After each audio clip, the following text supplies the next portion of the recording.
امام شافعی رحمۃ اللہ علیہ کے استاد ہے سفیان ابن عیینہ،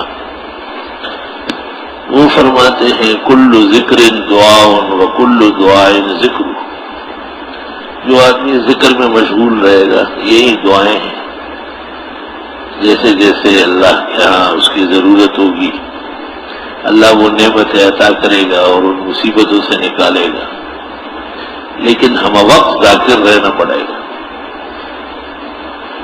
اور جو شخص زیادہ دعائیں مانگتے ہیں، دعاؤں میں مشغول رہتا ہے، دعا خود اعلیٰ ذکر ہے۔ ذکر سے مراد ہے اللہ کی یاد دہانی، تو جو آدمی اللہم یا رب اے اللہ، تو ذکر تو ہو رہا ہے۔ ترجیح یہ ہے کہ دعا کو ذکر پر فضیلت ہے، کیونکہ جس طرح اللہ نے کہا ہے یا ایھا الذین آمنوا اذکروا اللہ ذکرا کثیرا، ایمان والو بہت ذکر کرو۔ نماز ذکر ہے، قرآن ذکر ہے، سنت ذکر ہے، قرآن ذکر ہے، فقہ ذکر ہے، علماء کے مسائل ذکر ہے۔ فاسألوا اہل الذکر ان کنتم لا تعلمون۔ اسی طرح دعاؤں کے لیے اللہ نے انبیاء علیہ السلام کی دعائیں بتائی۔ آدم علیہ السلام دعا مانگ رہے ربنا ظلمنا انفسنا وان لم تغفر لنا وترحمنا لنکونن من الخاسرین، اپنی عاجزی و بندگی پیش کر۔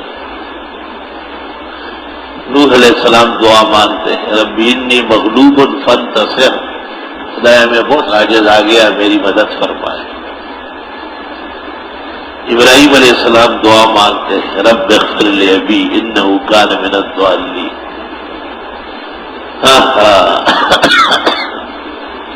ہر رسول اور نبی دعاؤں پر متوجہ رہے۔ دعا بہت بلند و برتر عمل ہے، بقیہ اعمال اس کے سامنے چھوٹے ہیں۔ حکیم الامت مولانا اشرف علی صاحب رحمۃ اللہ علیہ ایک جگہ لکھتے ہیں جتنے اسباب اور وسائل پر توجہ ہے وہ کمزور ہے، اور جو سبب اور وسیلہ سب سے قوی ہے اس کی طرف توجہ نہیں، اور وہ دعا ہے۔ دعا 24 گھنٹے میں ایک دفعہ تفصیل سے مانگا ہوا، سب کچھ مانگو، نسل و نسب کے لیے مانگو، پوری دنیا کے لیے مانگو، خیر مانگو، رشد و ہدایت مانگو، خیر سگالی، حفاظت، نصرت، عافیت مانگو۔ غائبانہ لوگوں کے لیے دعائیں بڑی پسند آتی ہے اللہ کو،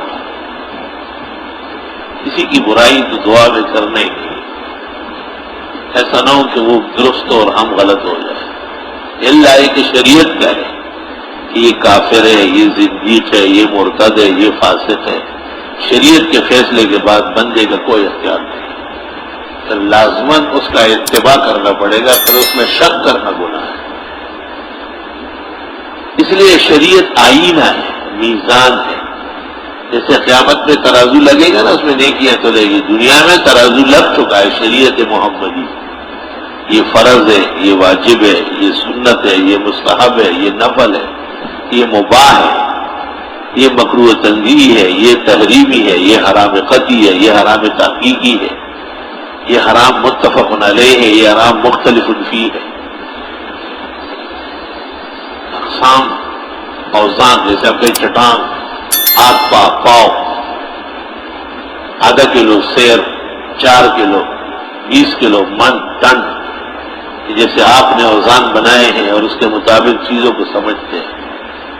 شریعت کا آئینہ اور میزان برحق ہے، ہر شخص کو اس کے سامنے سیدھا ہوتا ہے، بس شریعت کو راضی رکھو کس اخلاص سے، کوئی کام کرو، آسمان پہ چڑھو یا نیچے اترو، مگر شریعت کو کہہ دو، اس کے مطابق جھوٹا نہ بنا۔ شریعت نے جھٹلایا تو جہنم کا راستہ سیدھا ہے۔ شریعت نے کہا کہ آپ غلط کر رہے ہیں، سر نیچے کرو، فوراً پیچھے ہٹو۔